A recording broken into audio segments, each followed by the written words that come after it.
reflections, water, memories, levitation, poetry, long pans, and the use of color. Sound familiar?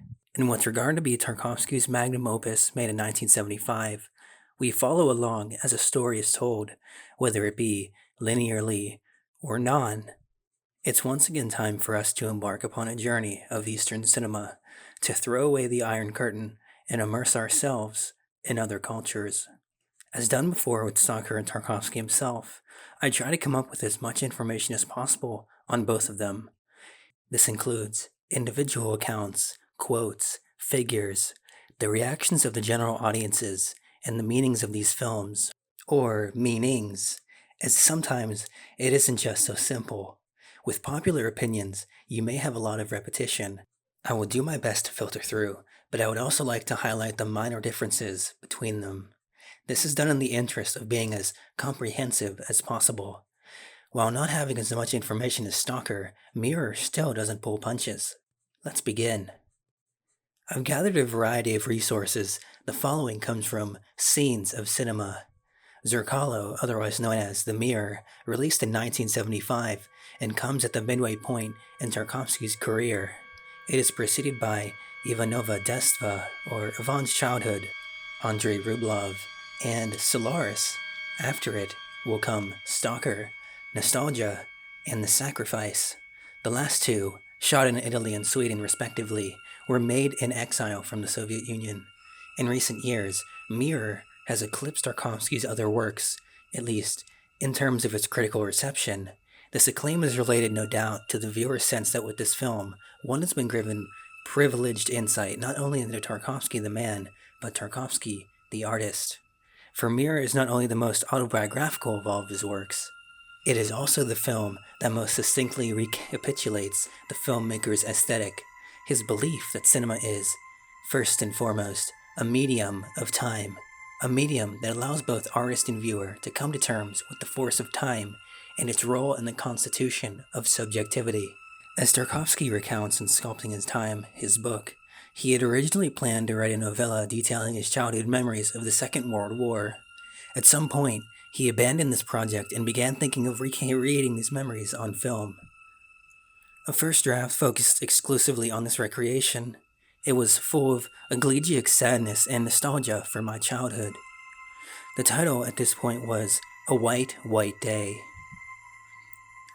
Unsatisfied with it, Tarkovsky decided, in his second draft, to include filmed interviews with his mother discussing her own memory of the same period as a point of tension or contrast. This idea would evolve into Mirror. Although he decided against the use of interviews, he does include some fleeting images of his mother, Maria Vishnyakova, as well as his second wife, Larissa Tarkovskaya, and the voice of his father, Arseny Tarkovsky, reading some of his poems. But rather than remain focused on one time frame, he decided to create a narrative that moves backwards and forwards in time, so as to chronicle one man's life through the 20th century, a life lived not solely in the present, but in some complex temporal zone between past and present, one where the past remains present to us, where the past is not past. This man, named Alexei in the film, is a surrogate for Tarkovsky himself, who makes a brief appearance near the end of the film, laying in bed, cupping a bird in his hand until he releases it into the air. "It's nothing," he says. "Everything will be alright." One thing that Tarkovsky has retained from the second draft is the idea of juxtaposing his memories with someone else's memories, except now this idea is expressed through the use of archival footage, which is to say, objective memories rather than subjective ones, memories that have been left behind as traces or deposits on strips of celluloid. As Robert Bird notes, documentary footage is culled from 3 time periods, those being 1935 to 36, 1943 to 45, and 1969, each of which is meant to coincide with the chronological foci of the autobiographical narration. This point is essential in comprehending the structure of Tarkovsky's film, which takes place in these 3 time periods. In 1935 to 6, when Tarkovsky would have been between 3 and 4 years old. In 1943 to 5, when he would have been between 11 and 13 years old. In 1969, when he would have been 37 years old. This will not be clear to the first-time viewer of Mirror. Tarkovsky freely moves between time frames, between fictional recreations and archival footage, between color and black and white film stocks, and this might produce, on initial encounter, a degree of confusion on the viewer's part. This confusion is enhanced by Tarkovsky's decision to cast the same actress, Margarita Terekova, to play both his mother in the childhood sequences and his wife in the scenes set in the present day. She is magnificent, by the way, especially in the scenes where she is required to interact with the camera. As the representative of Tarkovsky's agency or grace, and the same actor, Ignat Delnitsev, to play Tarkovsky in the 40s and Tarkovsky's son in the 60s, as well as the inclusion of a number of scenes, such as the one involving a woman who mysteriously appears in Alexei's apartment and has his son recite a letter written in 1836, My Pushkin to Chayadev, that defy rational explanation, but what might appear confused, difficult, or opaque on first viewing, becomes something else with repeated screenings.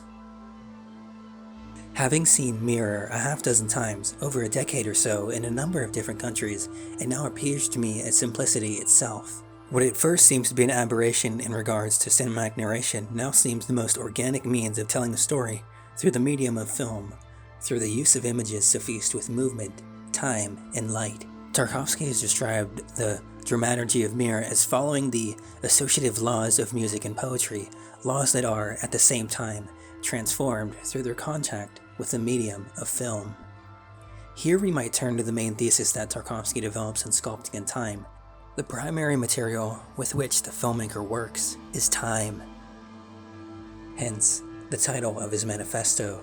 Instead of working with clay or other types of material, the filmmaker works with blocks of time imprinted on the strips of celluloid.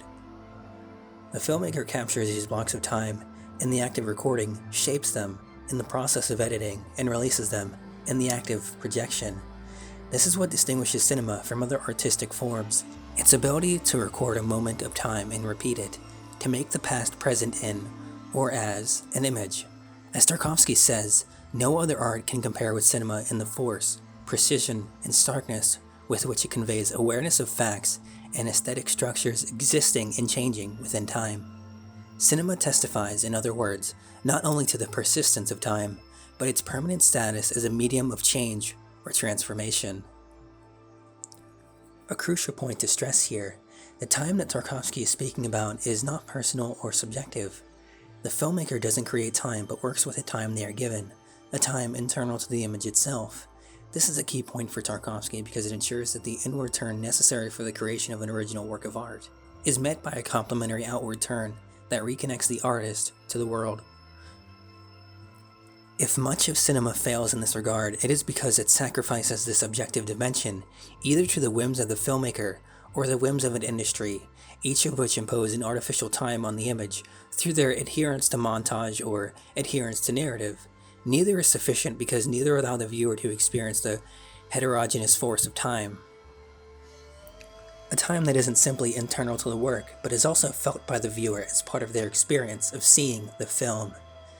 It is in this vein that Tarkovsky is led to proclaim that the main reason we are drawn to the cinema is for the experience of time. I think that what a person normally goes to the cinema for is time. He goes there for living experience. For cinema, like no other art, widens, enhances, and concentrates a person's experience, and not only enhances it, but makes it longer, significantly longer. That is the power of cinema. This claim runs counter to the one that we usually tell ourselves about the fascination or allure of motion pictures, but are we so sure that he is wrong on the score? And if so, how to explain the fact that the appeal of Tarkovsky's work not only remains undiminished nearly 30 years after his death, but has continued to grow in stature over the last decade, as is evident from the ever-expanding number of publications dedicated to his work, as well as the top 10 appearance of Mirror in the Sight and Sound poll 37 years after it was released. Remember too that when Tarkovsky speaks of time, he is not attempting to delimit the meaning or significance one can attribute to his film, or anyone else's film. How could he, when the impermanence or flux of time means, among other things, that each screening of a Tarkovsky film such as Mirror is itself a unique event, an event that would not exist but for Tarkovsky, but which also exists as an entity in its own right, or comes to exist in its own right, over the course of the film's 108-minute duration, where an image slowly materializes, makes its presence felt, and then vanishes from the screen, but not from the mind's eye, where it leaves a permanent impression, an impression that is renewed, modified, transformed with each successive viewing of the film. And so this article ends. Let's continue to other sources. They started writing the script for A White, White Day in early 1968 at the Rapino cinematographer's House of Creativity near Leningrad. The plot was born from Tarkovsky's memories, from stories told by someone, from discussions of literary works, and so on. At first, there were no notes. Only after a large number of ideas and images had accumulated did the authors try to systematize what they had discussed. 36 episodes were identified. Subsequently, given the length of the film, their number was reduced to 28. After that, they began to transfer the script to paper. They wrote down 2 episodes daily, discussed them, and made edits. The script was ready in 2 weeks. 14 episodes were written by A. Misharin, 14 by Tarkovsky. Each episode was accepted by the co-authors with a minimum of corrections. Disagreements arose over only one episode, which A. Misharin had to rewrite. The script had an unusual form. It was built on a supposed dialogue with Tarkovsky's mother in the form of a questionnaire. She answered questions about her life. Each of her answers was accompanied by a kind of cinematic commentary. With the finished script, Tarkovsky flew to Moscow. The script was supported at the studio of Grigory Chukrai's Experimental Creative Association, but the chairman of the USSR State Cinema Committee, A.V. Romanov, was categorically against it. The implementation of the script A White, White Day turned out to be impossible. And Tarkovsky had to turn to another topic. He began to film Solaris. In 1972, F.T. Yermash was appointed chairman of Goskino, and Tarkovsky received permission to film the movie A White, White Day. Before starting work, the director revised his approach to the script, in which the dialogue with the mother was supposed to be filmed with a hidden camera. According to Misharin, assuming that the mother would understand her son's plan and refuse to film, Tarkovsky decided to rewrite the script, removing the dialogue in the form of a questionnaire with the mother before each episode. Moreover, when the film was launched into production, the script was constantly changing. The film crew never knew which scene would be filmed. The co-authors of the script reworked each scene the day before and came to the set with scraps of paper on which the new version of the episode was written. When rewriting the script, the director tried to achieve the most accurate image. In particular, for a long time, he could not find a connecting link for one of the episodes, rejecting all the proposed options. And only after Misharin accidentally mentioned in a conversation that a bird had landed on his head as a child, he immediately saw the episode in all its details. During filming, new episodes were added to replace the interview with the mother that was removed from the script. In particular, the role of the mother, played by M. Terekova, was significantly expanded. According to Oleg Yankovsky, part of the film was shot in Tuchkova. Small episodes were filmed in Moscow at Kalinchevsky Tupik. During the filming of one of the last episodes, Tarkovsky proposed a new title, Mirror. A total of 32 episodes of the film were shot. During editing, the scriptwriter and director encountered difficulties with their sequence. Tarkovsky suggested making a letterbox with 32 pockets and placing a card with the name of the episode in each. Sale of earrings, printing house, hypnosis session, the Spaniards, and so on. According to Misharin's recollections, rearranging the cards took more than 20 days. In each of the sequence options, episodes were identified that did not fit into the figurative chain, were not connected, and did not follow from other episodes. The solution was found after one of the episodes was moved to the prologue. As a result, the sequence of all the other episodes came together harmoniously. According to the film's editor, L. Faganova, it was she who insisted that the episode I Can Speak, which according to the script was inside the film, be moved to the prologue. In addition, Tarkovsky accepted a proposal to read the poems against the background of the newsreel, thereby making them more credible and accessible, and the newsreel more poetic. The idea for the film Mirror arose in 1967 after the filming of Andrei Rublev. According to the memoirs of her playwright Alexander Misharin, during a walk with Tarkovsky along the Izmailovsky ponds, the conversation turned to a modern story that would reflect the realities of Soviet life.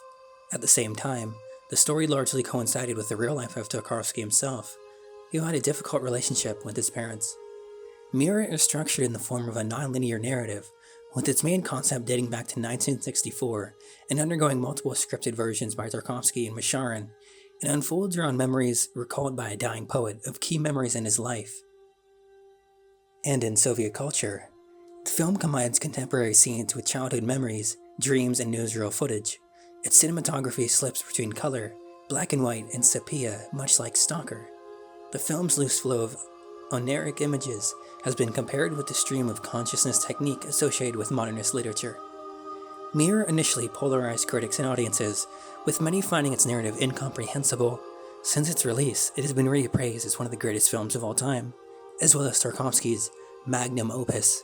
It has especially found favor with many Russians, for whom it remains their most beloved of his works. Mirror depicts the thoughts, emotions, and memories of Alexei, or Alyosha, and the world around him as a child, adolescent, and 40-year-old. The adult Alexei is only briefly glimpsed, but is present as a voiceover in some scenes, including substantial dialogue. The film structure is discontinuous and non-chronological, without a conventional plot, and combines incidents, dreams, memories, and newsreel. Mirror draws heavily on Tarkovsky's own childhood, memories such as the evacuation from Moscow to the countryside during the war, a withdrawn father and his own mother, who work as a proofreader at a printing press, feature prominently. The film opens with Alexei's adolescent son, Ignat, switching on a television and watching the examination of a man with a stutter by a physician who finally manages to make her patient say, "Without disruption, I can talk." After the opening titles, a scene in which the countryside during pre-war times in which Alexei's mother, Maria, also called Masha and Marussia, speaks with a doctor who chances to be passing by. The exterior and exterior of Alexei's grandfather's country house are seen. The young Alexei, his mother and sister watch as the family barn burns down. In a dream sequence, Maria is washing her hair. In the post-war time frame, Alexei is heard talking with his mother on the phone, while rooms of an apartment are seen. Switching back to the pre-war time frame, Maria is seen rushing frantically to her workplace as a proofreader at a printing press. She is worried about a mistake she may have overlooked, but is comforted by her colleague Lisa, who then seemingly reduces her to tears with withering criticism. Back in the post-war period, Alexei quarrels with his ex-wife Natalia, who has divorced him and is living with their son Ignat. This is followed by newsreel scenes from the Spanish Civil War and of a balloon ascent in the USSR. In the next scene, in Alexei's apartment, Ignat meets with a strange woman sitting at a table. At her request, Ignat reads a passage from a letter by Pushkin and receives a telephone call from his father Alexei. Ignat answers a knock at the door, which turns out to be a woman who says she has the wrong apartment. When he returns to the woman at the table, she has vanished, though the condensation from her teacup momentarily remains. Switching to wartime, the adolescent Alexei is seen undergoing rifle training with a dour instructor, intercut with footage of World War II and the Sino-Soviet border conflict. Before the war, Maria visits her neighbor with Alexei to seek toiletries. The woman introduces Maria to her son and requests she slaughter a cockerel, which she does. Alexei and his sister reunite with their father at the war's end. The film then returns to the quarrel between Alexei and his wife in the post-war sequence. Switching again to pre-war time, vistas of the country house and surrounding countryside are followed by a dreamlike sequence showing a levitating Maria. The film then moves to the post-war time, showing Alexei apparently on his deathbed with a mysterious malady and holding a small bird. The final scene is in the pre-war time frame, showing a pregnant Maria intercut with scenes showing Maria young and old. Several of the characters are played by the same actors. While highly acclaimed, Mirror continues to be viewed as enigmatic. Natasha Senesius wrote that it is closer in structure to a musical piece than a narrative film, noting that Tarkovsky always maintained that he used the laws of music as the film's organizational principle, emphasis placed not on the logic, but the form of the flow of events. Critic Antti Alanin called the film a space odyssey into the interior of the psyche, and Tarkovsky's own personalized version of Marcel Proust's In Search of Lost Time. Howard Hampton argued that the work's central subject is the inescapable persistence of the past. The concept of mirror dates to 1964, when Tarkovsky wrote down his idea for a film about the dreams and memories of a man, without the man appearing on film. The first episodes of Mirror were written while he was working on Andrei Rublev. These episodes were published in 1970 as a short story titled A White Day. The title was taken from a 1942 poem by his father. In 1968, after finishing Andrei Rublev, Tarkovsky went to the cinematographer's resort in Rapino, intending to write the script for The Mirror with Misharin. The script was titled Confession and was proposed to the film committee at Goskino. Although it contained popular themes such as a heroic mother, the war, and patriotism, the proposal was rejected. The main reason was most likely the complex and unconventional script. Moreover, Tarkovsky and Misharin clearly stated that they did not know what the film's final form would be. This was to be determined in the process of filming. With the script rejected by the film committee, Tarkovsky went on to make Solaris, but his diary entries say that he was still eager to make the film. Finally, Ermash, the new head of Goskino, approved the script in the summer of 1973. Tarkovsky was given a budget of 622,000 rubles and 7,500 meters, or 24,000 feet of Kodak film, corresponding to 110 minutes or roughly 3 takes, assuming a film length of 3,000 meters. Several versions of the script for Mirror exists, as Tarkovsky constantly rewrote parts of it. With the latest variant written in 1974, while he was in Italy, one scene that was in the script but removed during shooting was an interview with his mother. This scene was one of the main reasons Vadim Yusov, the cameraman for all of Tarkovsky's previous films, refused to work with him on this film. At various times, the script and the film were titled Confession, Redemption, Martyrology, Why Are You Standing So Far Away, The Raging Stream, and A White, White Day, sometimes also translated as A Bright, Bright Day. While filming, Tarkovsky decided to title the film Mirror. The film features several mirrors, with some scenes shot in reflection. A poster of Andrei Rublev is seen on a wall. Mirror is the third film in a series in which Tarkovsky references Andrei Rublev, along with his eponymous 1969 film Solaris, in which a bust of the painter is seen in the main character's room. Initially, Tarkovsky considered Alla Demidova and Swedish actress Bibi Andersson for the role of the mother. In the end, he chose Margarita Terikova. Principal photography began in 1973 in July and ended in March 1974. Outdoor scenes were shot in Tutskova near Moscow, and indoor scenes were shot at the Mosfilm studio. The film's naturalist style required Terikova to forego makeup. Tarkovsky said that a prodigious amount of work went into editing Mirror. There are about 200 shots in Mirror, very few for a film of its length. Tarkovsky rejected editing as a means of creating or determining rhythm, believing that editing means allowing the separate scenes and shots to come together spontaneously. It was only after one last desperate rearrangement that the film was born. He felt it was a miracle that Mirror held together. In July 1974, Ermash rejected the film as incomprehensible. Tarkovsky was infuriated by the rejection and toyed with the idea of making a film outside the Soviet Union. Goskino ultimately approved Mirror without any changes in fall 1974. Some controversy surrounded the film's poorly planned release at the Cannes Film Festival. Goskino did not allow it to be shown, but the festival's managing director, Maurice Bessy, was sympathetic to Tarkovsky, and upon hearing that Mirror was not allowed to be shown, he threatened not to show any other Soviet film. Mirror never had an official premiere, only a limited second category release, with just 73 copies. It was officially announced for September 1975, but was shown as early as March. Mirror has an approval rating of 100% on review aggregator website Rotten Tomatoes, based on 26 reviews, and an average rating of 9.2 out of 10. Metacritic assigned the film a weighted average score of 82 out of 100, based on 14 critics indicating universal acclaim. When Mosfilm critics were asked in November 1974 to evaluate Mirror, responses were divided. Some viewed it as a major work that would be better understood by future generations. Others dismissed it as an unfocused failure and believed that even more cultured viewers would find its story opaque. This resulted in very limited distribution.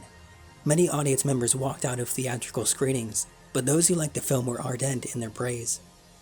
In a 1975 New York Times article, James F. Clarity wrote, "In the first round of published reviews in which some of Mr. Tarkovsky's fellow filmmakers evaluated his new work, there is much praise, tempered with criticism of some parts of the film.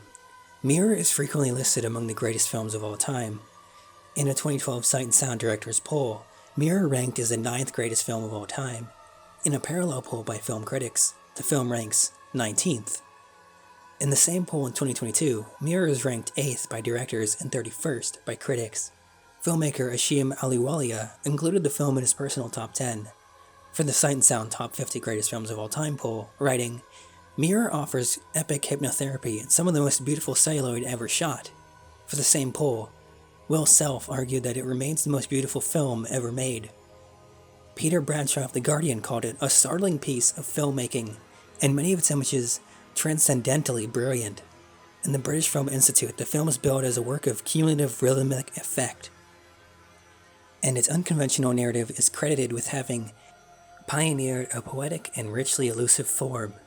Director Michael Haneke voted for Mirror in the 2002 Sight and Sound Directors poll, where it ranked 16th, and later said that he had seen it at least 25 times. In the 2002 Critics poll, it ranked 35th. In 2018, it ranked 20th on the BBC's list of the 100 greatest foreign language films, as voted on by 209 film critics from 43 countries. Mirror was cited by director Christopher Nolan as an influence on his 2023 film Oppenheimer, particularly in regards to cinematography. It is often known in the United States as The Mirror, although Tarkovsky's official language translator, Kitty Hunter Blair, always referred to the film as Mirror, not The Mirror, which was a later innovation unauthorized by the filmmaker. Tarkovsky himself recounts on Sculpting in Time that Mirror provoked an overwhelming audience response that dwarfed his other movies. He received hundreds of letters expressing in the most movingly intimate terms how the film had made a profound impact on them. As in Like Stalker, Tarkovsky uses poems, usually by his father. Now what does the Russian wiki say? I've often found this site can go into more extensive detail. The Mirror is an autobiographical drama film by Andrei Tarkovsky, filmed in 1974. The main character is the dying poet Alexei. All events are presented from his point of view. The narrative, devoid of a conventional plot, unfolds around his memories and dreams, which are intertwined with archival footage of historical events. The Spanish Civil War, the launch of the first Soviet stratospheric balloons, the Great Patriotic War, or World War II, and the border conflict on Damansky Island. The nonlinear narrative is accompanied by off-screen readings by Arseny Tarkovsky. The associative nature of the narrative in the political context attracted criticism, resulting in the film receiving a limited release. It was subsequently recognized as Tarkovsky's pinnacle of creativity and one of the best films of all time. Prologue. A boy named Ignat turns on the TV and watches a program where a doctor helps a teenager who stutters a lot to say loudly and clearly, "I can speak." The film then moves into the past, around 1935. Alexei's mother Maria, living in the village, is having a hard time dealing with her divorce from her husband. Sitting on a fence near her house, she meets a passing doctor. The optimistic man tries unsuccessfully to start a conversation with her. After discussing life and nature, he leaves. Towards evening, young Alexei, along with his mother and neighbors, witness an accidental fire in a barn. The story moves to the 1970s. The grown-up Alexei, in addition to his tense relationship with his elderly mother, also experiences discord with his ex-wife Natalia and his son Ignat. Alexei learns from his mother in a phone call that her colleague has recently died. Next comes a recollection of an incident at Maria's work. One rainy day, she runs to the printing house to correct a typo in the text, which could cost her colleagues their jobs and even their lives. It turns out that there is no typo, but Maria's alarmed coworker Lisa starts a quarrel with her. She reproaches Maria for her selfishness, because of which her husband left her. The winter paintings of Pieter Bruegel the Elder and Hunters in the Snow in particular becomes a visual basis for one of the episodes of the film. While Ignat, at the request of a strange woman, is reading Pushkin's letter to Chadayev at the tea table, the doorbell rings. On the threshold stands the elderly Maria, who, not recognizing her grandson and thinking she has come to the wrong apartment, leaves. After this, Ignat discovers the mysterious disappearance of the strange woman. Soon, the boy receives a call from his father, and during a conversation with his son, Alexei recalls his adolescence, which fell during the war years. He was in love with a local village girl, and, along with other teenagers, learned to shoot from a stern military instructor. After the war, Alexei and his sister are reunited with their father for the first time in many years. For the sake of a better upbringing of his son, Alexei suggests that Natalia marry again or give Ignat into his care. Ignat himself refuses to live with his father. After some time, Alexei becomes seriously ill and becomes bedridden. The image of Nadezhda, performed by Larisa Tarkovskaya, is clearly inspired by the painting by Jan Vermeer, Girl with a Pearl Earring. This was very evident as soon as I saw her. It was the first thing I thought of. The ending takes us into Maria's happy memories of her husband. One of them is where they are lying on a grassy field having a leisurely conversation about the child they are expecting. That is, about Alexei. The last shots show an elderly Maria walking with local children who resemble little Alexei and his sister. The film was restored by the Mosfilm Film Concern in 2008. The materials for restoration were provided by the Russian State Film Fund. After watching the film, the chairman of the USSR State Cinema Committee, Yermash, according to Masharin, paused for a long time and said, "Of course, we have freedom of creativity, but not to such an extent. On the one hand, no corrections were made to the finished film. On the other hand, such a reaction from the chairman of the State Cinema Committee affected the distribution. Zerkalo was released on screen in a small print run. Yermash promised twice to send it to the Cannes Film Festival, but never gave permission to do so, and the film did not make it into the Moscow Film Festival competition. At the same time, it was sold to foreign distribution companies and was shown in France, Italy, and other countries. In Italy, Mir became the best foreign film of 1980. Now, interpretations. A person sees himself in the mirror. So in this film, the main character is not shown. All events happen as he perceives them, sees them in the reflection of his consciousness. That is why his mother and wife appear to him as one image.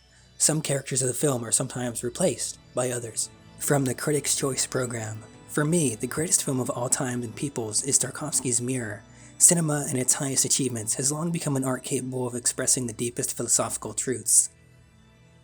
Thus, it is comparable, say, to the prose of Dostoevsky or the dramaturgy of Shakespeare. But nowhere in none of these achievements is the world beyond Tai Chi, the great limit, that is, having lost the harmony of yin and yang, the male and female principles shown so impressively and penetratingly, and purely cinematically, without the mediation of abstractions. And now, Tarkovsky about his film. In the mirror, I wanted to tell not about myself, but about my feelings connected with loved ones, about my relationships with them, about my eternal pity for them, and an irreplaceable sense of duty. The success of Mirror has once again convinced me of the correctness of the guess that I had linked to the problem of the importance of personal emotional experience when telling a story on screen. Perhaps cinema is the most personal art, the most intimate. Only the intimate authorial truth in cinema will form a convincing argument for the viewer when perceiving. The Mirror is an anti-bourgeois film, and therefore it cannot help but have many enemies. The Mirror is religious, and of course, it is incomprehensible to the masses, accustomed to cinema and unable to read books, listen to music, look at paintings. The masses do not need any art, but need something completely different. Entertainment, a relaxing spectacle, against the background of a moralizing plot. What is the meaning by Mirror 1975 by Tarkovsky? A Reddit post asks. I've recently been covering Tarkovsky's filmography, but unlike Stalker and Yvonne's childhood, I didn't get much from it. All explanations I could find from Reddit from similar people who've set out to find the meaning have been answered very vaguely, much of which I couldn't make sense of. So to put it simply, what is it about? What is its meaning? What happens at the end? Or is it even meant to make sense? And if not, is there any direct evidence that Tarkovsky himself intended for it to be this way? Our reply goes, and this is quoting Tarkovsky, "Everybody asks me what things mean in my films. This is terrible. An artist doesn't have to answer for his meanings. I don't think so deeply about my work. I don't know what my samples may represent. What matters to me is that they arouse feelings, any feelings you like, based on whatever your inner response might be. If you look for a meaning, you'll miss everything that happens. Thinking during a film interferes with your experience of it. Take a watch into pieces, it doesn't work. Similarly with a work of art, there's no way it can be analyzed without destroying it." From the book, Andrei Tarkovsky, Interviews. A very important quote for understanding how Tarkovsky approached his own art. "I saw the film a long time ago," the message continues, "but I don't remember there was something special to understand. It's just the recall of the childhood memories, sensations, situations, feelings, of a man who is broadly Tarkovsky himself, even if the director is not dying on a bed like the main character. It's just an excuse to show these memories as a disturbing puzzle. And especially about the obsessive memory of his mother, the father being present by the poems, which are from his father. That's all. I think the main goal of the film is not to have any message, but to dive the viewer into the weird texture of childhood memories, their death, their traumatic side, their infinite nostalgia. It's an experience for the viewer, close to what you see in the opening, something like hypnosis session. Another says, how would you describe Andrei Tarkovsky's Mirror to someone who doesn't know cinema without sounding too pretentious? It is one man's dreamy account as he reaches middle age of the memories of his life, in particular his childhood, and how the woman he married was a lot like his mother, a sort of recollection of the life moments that were the most poignant to him and stood out the most, a semi-autobiographical story by director Andrei Tarkovsky. It's something everybody does in their private moments, reflect on their lives and replay past memories in their head, like laying awake at night in bed alone in the dark. A beautiful example of this put on film. What separates The Mirror from the rest of Tarkovsky's films, and from most other film in general, is that it's not really trying to use film as a narrative form of storytelling. The Mirror is more impressionistic, like a poem, and while there is story there, it's painted around the edges, more implicit than stated. For that reason, it's a film that appeals more to students and filmmakers. It's the same reason you won't have many people calling Finnegan's Wake by James Joyce their favorite novel of his over Ulysses or Portrait of the Artist. Personally, I find much more fulfillment from watching a film like Andrei Rublev, where there's lots of emotional complexity that follows along basic story structure. Remove the structure too much, and all you're left with is the impression of a feeling, which isn't a bad thing, and is clearly what Tarkovsky is going for with The Mirror. It just makes it wholly incomparable. One user points out, one thing I've noticed in this film, which I've never seen pointed out, is that in each, or at least many of the episodes, something is wrong. For example, something goes wrong, or someone is wrong about something. I don't really know what to make of this. Maybe some of the wrong happenings would, in a sense, seem miraculous, like the defective grenade, or the newspaper actually not containing the misprint that the young mother was thinking it did. The burning house I can see is a catastrophe so total that one can only stare in awe at it, and not a miracle, to clarify. Things happen, and there's immensity to both small and big emotions in the film, not seldom in regards to the things that are wrong. Tarkovsky lingers on these emotions, and when reflecting on it, I realized that this aspect of the film is both refreshing and stimulating for the soul. My mind wants to say, but what is right and wrong, or better to ask, what story is there worth telling that doesn't include catastrophes? It's basic storytelling. Things are going well. Then an earthquake comes. The earthquake exists as a cyclops, a sunken ship, a bombing, a stubbed toe, being fired from a job, hair loss, a car dying, a person dying, etc. Without these one-eyed monsters, there's nothing worth telling. Without the burning building, the story is, I had coffee this morning. With the burning building, it's, I was having coffee this morning, then my house burnt down. Then it's worth telling and is interesting, because it showcases the reality of suffering we all have to deal with. I've always thought it was his best film, partially because it's his most personal. His unique gifts are restrained and filtered through a clear, concise narrative, and result in a poetry that his other works have in parts, but not always as a whole. It also contains one of his most beautiful endings, with the mother looking at different versions of her life at the end. It's hard to say if it's among the best of all of cinema, as I think in those terms, Andrei or Stalker are more important in terms of influence, but it certainly is his best film. It displayed some of the more significant events of his life, all of which weren't connected in a structure that resembled anything close to something a casual moviegoer would describe as a plot. There isn't any definite meaning to it all. That is for the viewer to conceive and interpret. At the end of the viewing, one would experience several emotions and feelings, perhaps even left in a state of ambiguity. The film connected with me on an emotional and subconscious level unlike anything I've ever experienced before. This post was a bit of a slog to get through because the user likes to describe basic narrative and storytelling, meaning conflict, where you go back to the root idea, if there is no conflict, there is no story. This is, after all, integral to the plot. This is something every story needs in order to be worth telling, because there is no action to follow. I left in the little bits of rambling and really everything because it is somebody's voice, and so it does deserve to be heard. But it does go off point for a little bit. WordPress, among others, wrote an article on The Mirror. Getting influenced by Andrei Tarkovsky is the luxury that not every audience can afford. The most acclaimed Russian filmmaker is a unique craftsman who conveys his thoughts in a surreal, philosophical, and poetic narrative. Mir premiered in Russia in the year 1975. It's a meditative or zen-like screenplay that tears the very perception of cinema. I got severely affected by this masterpiece. It feels like I've been to an unknown pilgrimage. The Mirror is a very personal film. I have learned that it was a semi-autobiography of Tarkovsky himself. The film conveys the parallel lives of a father and son, who are both the victims of lost childhood. The film starred Margarita Terrakova and was co-written and directed by Tarkovsky. The Mirror is a reflection of thoughts. It doesn't progress in the regular movie pattern. It is conveyed partly in a surreal tone, where the plot suddenly shifts to a dream sequence, and some characters suddenly appear from nowhere and disappear after their work is done. The film takes place in Soviet Russia after the revolution, where Alexei, the protagonist, is narrating his past while fighting an unknown deadly disease. His voice is frail and vulnerable. He was deeply affected by the divorce of his parents. His mother, Maria, with her 2 children, Alexei and his sister Marina, after the divorce, shifts from Moscow to a countryside village. They live in their grandfather's isolated mansion. Fire erupts in their barn, where the agriculture or cattle is stored. Maria runs to the fire and stops, helplessly. The ongoing chaos interrupts Alexei, who is sleeping. He wakes and walks towards his mother. The narrative suddenly shifts to Alexei's dream, where he sees his mother Maria washing her hair contrary to the fire at the barn. The dream sequences take a paradigm shift, indicating the distinct better quality of reality. The plot soon shifts to the present, or reality. The real face of Alexei's aged mother is revealed with a touch of cinematic genius.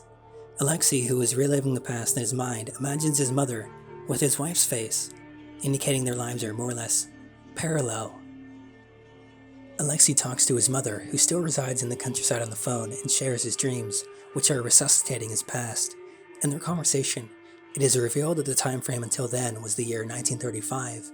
The film continues to progress in the mind of Alexei, his face not revealed all through the film. The phone conversation continues as his mother shares the news of her colleague's demise. Alexei's life is dysfunctional as he divorced his wife.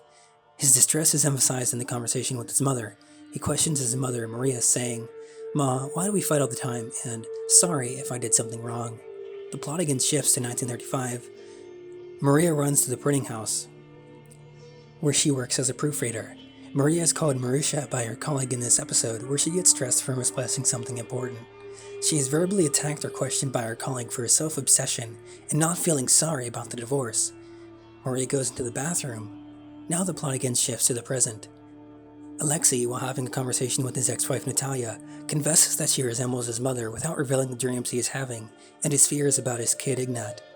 Alexei confesses to Natalia that he is often dreaming about his mother, but strangely, his mother is seen with Natalia's face. The director tries to justify the title over here. Their lives are mirror images of each other. Both women share similar ideologies.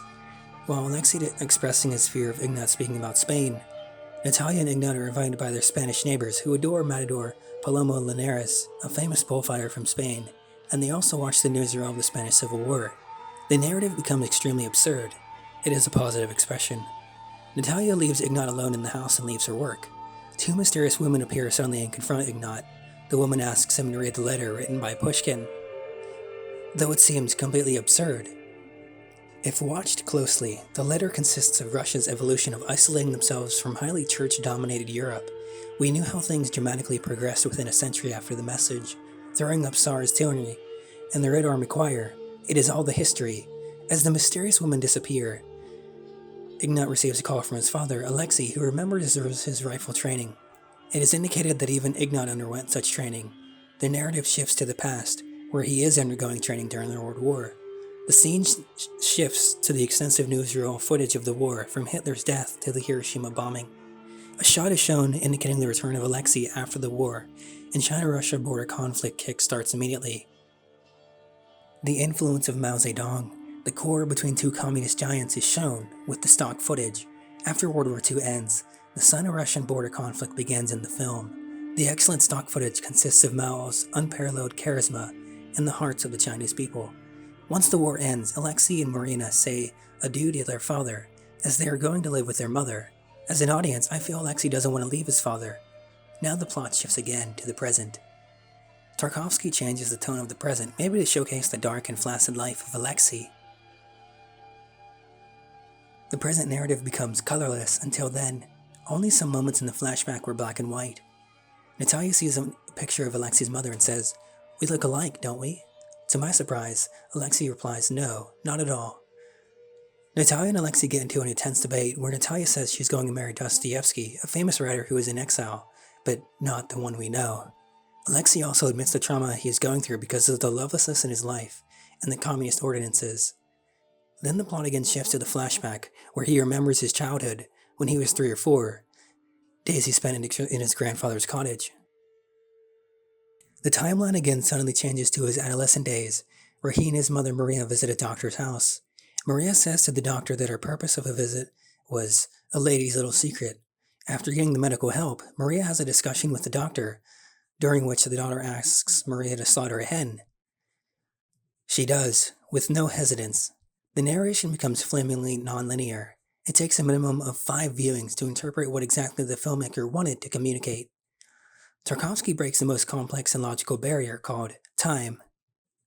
The next scene where 3-year-old Alexei walks up to his mother and says, "Mom, the kerosene stove is smoking." His mother Maria looks completely old, 60-something, doesn't react, and continues to smoke. The plot now shifts to the alter reality of Alexei, where the women appear again, who seem to ignite some time before, and have a discussion with the doctor about the critical condition of Alexei. It is inferred that Alexei is suffering from a grave but unknown disease, and does not have much time left. The finale is the most brilliant sequence in the film. Tarkovsky, the filmmaker, tries to bring 2 different time phases into a single scene. The complete course is the combination of Alexei's memories combined with his fantasies. He knows that she is dying, and all he can imagine is his relationship with his mother Maria. In the scene, young Maria is pleased with her husband. He asks Maria, who is expecting, "Would you like to have a boy child or a girl?" And her reaction to that is unexplainable. She imagines the future where her 2 kids are following her. Since the sequence is taking place in the mind of Alexei, he still imagines his wife's face while thinking about his mother in her young days. He believes her older look accurately, though. Actually, the scene is quite complex. I will try to explain it more straightforwardly. Pardon me if my observation seems simplistic. Alexei, who is in his deathbed, thinks of his beginning when he was in his mother's womb, wholly protected. While he imagines that phase, his mother feels about his children. She fantasizes that she would have 2 kids, and they would remain as kids eternally. It is the most emotional moment I've ever witnessed in cinema. It is a combination of brilliant craft and human emotions. I bow down to Sir Tarkovsky for this scene. The Mirror is an extremely personal film about memories, thoughts, and surrealism. It does not have a prefix beginning, conflict, and structure. It flows like thoughts, if we observe the mechanism of our thoughts. They seem irrational, unstable, and surreal at times. The Mirror is a personal trivia of an individual's opinion about his mother, his own self, and his kid. The film is narrated in a very original format. A dream suddenly intercuts the reality and vanishes without any indication. In the narrative, Tarkovsky had used some poems written by his father. I personally love the poem, which appears as the metaphor during their war showreels. "I don't believe forebodings, nor do omens frighten me. I do not run from slander, nor from poison. On earth there is no death. All are immortal. All is immortal. No need to be afraid of death at 17, nor yet at 70. Towards the end, I would like to add that the photography and the music of the film are profound and pensive. I love the performance of Margarita Tereshkova. She plays 2 characters in the movie. One is the mirror image of the other in different time frames. I would recommend this film to all the cinephiles who are yet to watch a life-defining cinema. To others, it will be a profound experience. It's the purest form of art. Embrace it and progress. And so WordPress's article ends. Criterion says, "Never has there been a people whose creative minds are so obsessed with the question of who they are and what their destiny is as the Russians." The Latvian-born thinker Isaiah Berlin traces this tendency back to Pyotr Chadayev, a 19th century Moscow salon fixture and dissident who was declared insane and put under house arrest after he upset the Tsar by declaring Imperial Russia a cultural wasteland that had never given the world anything of value.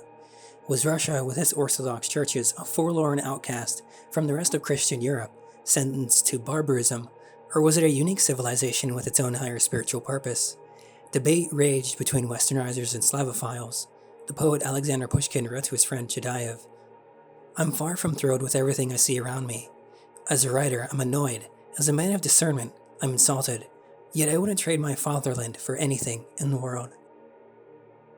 Fast forward to the 1970s in the Soviet Union, and filmmaker Tarkovsky had come no closer to a resolution of the tortured ambivalence toward his nation that seemed the lot of the Russian artist. A portion of Pushkin's letter to Judaev is read aloud in The Mirror, Tarkovsky's most personal film, which more than anything else is a meditation on what it means to be at home in, or fatally a child of, Russia. Tarkovsky's most personal film, which more than anything else is a meditation on what it means to be at home in. Pushkin argues in the passage that Russia saved Western civilization by absorbing the Tatar conquests of the Middle Ages. Tarkovsky depicted the brutal raids of the 15th century in 1966's Andrei Rublev on the life of the titular icon painter. Tarkovsky's own Slavophile leanings were finally not enough to keep him in the USSR. As the climate of renewed censorship that began to ramp up in the mid-60s, following the thaw that took place under the leadership of Nikita Khrushchev, increased the filmmaker's problems with the state bureaucracy and made life there intolerable for him. Nor could he happily live anywhere else. He would defect after traveling to Italy to shoot his sixth feature, Nostalgia. That film's final image, the homesick writer in front of a Russian dacha, inside Italian cathedral walls, suggests unsoothable cultural dislocation and exile. Mirror was the fourth of Tarkovsky's 7 features, and it is his most oniric and resistant to interpretation. In its prelude, a child on a television screen receives hypnotherapy for his stutter, and his speech becomes fluid. It is as if an oppressive spell has been broken. It's the kind of mysterious event devoid of explanatory scene-setting context that happens a lot in Tarkovsky's films. He believed the world was animated by miraculous energies we have no business trying to explain, least of all to the state lackeys of limited sensitivity and imagination who demanded changes to his scripts. Instances of the uncanny abound in Mirror, acts of physics in motion, independent of humans. A heat mark of vapor evaporates from a tabletop, as nebulous as disembodied breath. A bottle rolls into the floor, unnoticed, while the eyes of a family are riveted on a burning barn. Deja vu and a shock of electricity startle a boy picking up fallen coins. These disruptions and shifts in atmosphere are not as unambiguously beyond natural laws as those of Tarkovsky's movies that tend more towards science fiction. The girl's telekinetic glass-moving stare in Stalker, for instance, but they alert us to the fact that this is a world that is not inert. It teems with elemental forces. Rain falls, fires blaze, and winds rise in Mirror as a restless camera glides with what seems a life of its own, unmoored from the perspective of any human gaze, and animating material reality with its attention. Tarkovsky's own memories form the basis for the nonlinear intuitive flow of sensory impressions that make up Mirror, the associative logic of which belongs more to the realm of dream than to that of conventional biography or autobiography. The overarching consciousness that inhabits the film belongs to the director's alter ego, Alexei, a dying middle-aged poet. His mind gravitates backward and forward seamlessly among several time periods. Childhood in 1935 and 36, when his mother was working in a printing house. His father had just left the family, and they spent summers at his grandfather's country house. Wartime adolescence, when he underwent rifle training and evacuation from Moscow. Under the psychological shadow of being a citizen of a nation mobilized against attack. And adulthood, with its petty battles of ego, when he bickers with his ex-wife, Natalia, over the best environment for raising their son. Mirror's poetic mode was too personal, oblique, and spiritual to square with the state's demands for clear-cut narrative, extolling socialist values, and it was restricted to a very limited initial release. Despite a lack of promotion, ripples from its first Moscow screenings in April 1975 quickly reached the New York Times, including word that the unusual film was the talk of movie-going intellectuals in Russia, and had produced a shock of self-recognition among them. Tarkovsky was adamant that there was nothing deliberately symbolic about the poetic imagery in his films. Rather, he contended, it contains the universe reflected in essence, as in a drop of water. He was influenced in his almost animistic preoccupation with the idea that the material universe constitutes a harmonious whole with an innate spiritual identity, not only by his orthodox faith, with its sacred icons of devotion, but also by writers from East Asia, in particular Japanese haiku master Matsuo Basho. Art reminds us who we are, and promises nothing less than a transcendence of mortality, at least for lost voyagers. The planes of art and reality, memory and dream, are not clearly defined in Mirror, which holds all as equally vivid within the mind and cosmos. To this end, it freely blends black and white newsreel footage with luminous slow-motion dream sequences, emotionally charged reminiscences, and even the reproduction or restaging of early modern European paintings. Alexei's anecdotal recollection of a snowy day during the war prompts a visual echo of the composition of Pieter Bruegel's The Hunters in the Snow. The same painting hangs in the Space Station Library in Solaris, amid that film's strangely sentient environment and apparitions of the dead. The artwork's harmonious landscape of winter activity, reifying a yearning for home on Earth. In the cycle of nature, as the camera takes in its details, art reminds us who we are, and promises nothing less than a transcendence of mortality, at least for lost voyagers. While the male poet is afforded a god-creator perspective off-screen and mirror, female life force is present as something more mysterious, silent, and embodied. A woman's impassive, enigmatic face looks out from the likeness of another Renaissance painting and mirror. A portrait of Ginevra de' Benci by Leonardo da Vinci happened upon in the pages of a book of art. Alexei's mother, Maria, is as embroiled as anyone in the stifling banality and infighting of Stalinist times. After a text error she suspects that she made, sends her, panicked, running through the rain back to the printing house. A female colleague viciously condemns her as being too self-involved to keep a husband. But in dreams, she induces awe, washing her hair as a drenched ceiling collapses, and levitating above a bed as a dove flutters upward. Beautiful and almost frightening images of latent sexual power, an eerie capability that align the feminine with the arcane. Memory, embedded in sites of compulsive return, always has some of the attributes of a haunting or a revived ruin. Tarkovsky had the wooden house in Yurevitz where he had spent much of his early life rebuilt, or resurrected as he called it, on its old foundation for the shoot, and the field beside it resown with buckwheat, as it had been in the past and as it had stayed, flowering white, in his mind. He and the production team studied the house in different weather conditions and at varied times of day so that they could immerse themselves in its changes of atmosphere. Tarkovsky said that after making Mir, he stopped dreaming of his childhood home. He was convinced that such visions of sleep and such recollections, if channeled truthfully, would resonate widely. Everything that torments me, everything I don't have, and that I long for, that makes me indignant or sick or suffocates me, everything that gives me a feeling of light or warmth, and by which I live, and everything that destroys me, it's all there in your film, a female worker from Novosibirsk wrote to him after seeing Mir, in one of numerous letters he quotes from his 1986 book, Sculpting in Time. The fact that he was compelled, towards the end of his life, to write a volume essentially explaining his concept of cinema to the public says much about the extent to which he felt misrepresented by a state that insisted his vision was elitist, even harmful to citizens. No special language was needed to connect with his work, he insisted, and letters from a diverse audience that proved that to be so, particularly ones that read like a kind of confession about their lives, are what kept him going through a circumscribed professional existence. The rest of the article sums up the story. There is no clear plot in the Mirror, which makes it disorienting and hard to understand. Instead, the film rhythmically combines contemporary scenes with childhood memories, dreams, and newsreel. The audience, if they do not understand the artistic reasons behind this film, would fail to understand the Mirror. It is not the story that is important in the Mirror, but rather the emotions gained from how Tarkovsky's style decides to tell the story. The flow of the dreamlike images has been compared to the stream of consciousness technique in literature.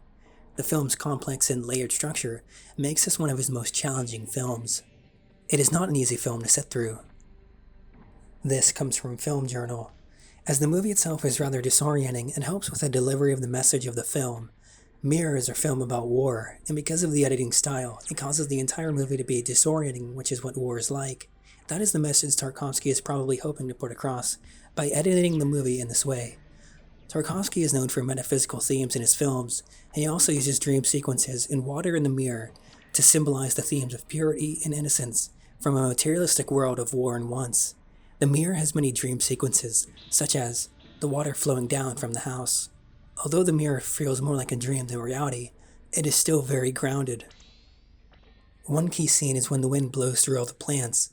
Tarkovsky uses nature as an unpredictable element, where it makes the scene seem supernatural, but still real and believable. Tarkovsky also uses many extremely long takes, sometimes from a distance, and switching from scene to scene. One such scene is when the doctor meets Maria. During his long takes, Tarkovsky directs the camera in many strange ways, mostly pans, and then a tracking shot. The shot of going through the hallway had no people, yet it seemed like he was following something or someone. Ingmar Bergman states that Tarkovsky is always tracking around in every scene, the camera flying in all directions. I actually think an objectionable technique, but it solved my problem, time passes, on his film, Nostalgia. The color scheme is quite jumbled up. It ranges from black and white to sepia to color. The color scheme in the movie may depend on the time zone it is supposed to be in, with black and white and sepia clips meant for the other periods in the film, and colored ones to reflect the latter, more modern films. However, the black and white and color scenes never seem to have a fixed timeline. It keeps moving back and forth. Therefore, it can be said that the changing color schemes makes the movie seem structured with the logic of a dream. This comes from Clark Fountain. Tarkovsky believes that color should be only used to emphasize important events or places in film. He states, on the screen, color imposes itself on you, whereas in real life, that only happens at odd moments, so it's not right for the audience to be constantly aware of color.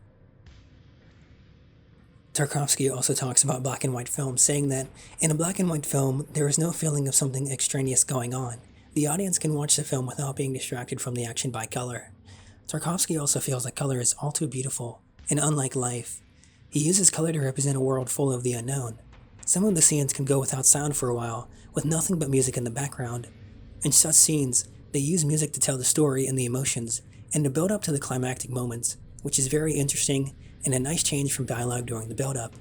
In the scene where the cup stain on the table slowly disappears, the music was intense and scary, giving a feel that the lady sitting there before wasn't even real.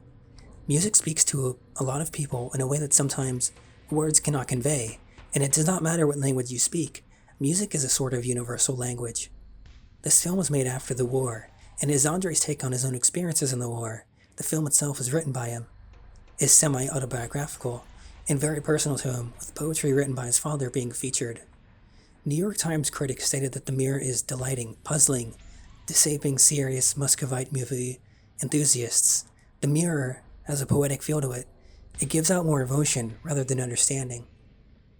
The film, like Tarkovsky's other films, is meant to be interpreted rather than understood, containing more questions than answers. This was from Sarah, from Film Journal. Thank you, Sarah. This was enlightening. And now, trivia. To create the effect of the wind making waves through the crops in the field outside the cabin in the woods, Tarkovsky had 2 helicopters land behind the camera and switch on the rotors when he wanted the wind to start. Tarkovsky's own comments about the film reflect how special the film was for him. As I began work on Mirror, I found myself reflecting more and more that if you are serious about your work, then a film is not the next item in your career. It is an action which will affect the whole of your life. For I had made up my mind that in this film, for the first time, I would use the means of cinema to talk of all that was most precious to me, and do so directly, without playing any kinds of tricks. The Mirror got 6th place as Best Foreign Film. This comes from the IMDb page. Many of the characters are based on people Tarkovsky knew, especially Maria, who was based on his mother, Maria Vishnikova, who had to raise young Andrei and her sister Marina on her own after her husband left the family in 1937. To reinforce the connection, the elderly Maria is played by a real-life counterpart.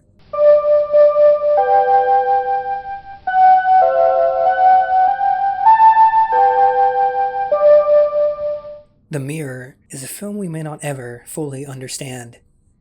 It is a film not made with logic, but with emotion, with feeling.